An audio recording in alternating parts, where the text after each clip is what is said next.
ba Sénégalactu dal leen ak jàmm ci xibaar yi nag dañ koy door rek Macky Sall mi nga xamante ne ci nag décret bi nga xam si nag jël na ko bane rek dane fomm li nga xam moo di élection yi waroon a am rek le 25 février bi ñu jëm nii rek décret boobu nag mu jël wax na nag day fomm élection yi loolu nag tax na instant bi ba Sénégal nekk ci benn crise boo xam si ne crise bu doy wàll trop ndax xam ngeen ne instant bi li xam moo di assemblée nationale instant bi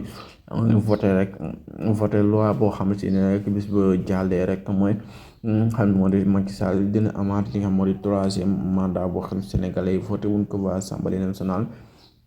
ñoo ko voté te loolu nag dina nekk loo xam si nag dina doy waar trop nag moom mi nga xam si moo di Macky Sall kon nag sénégalais yëpp rek di ko demande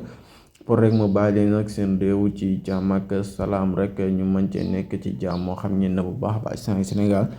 nekk na dëkk boo xam si ne instant bi ñoo xëy moom doy na waar trop moom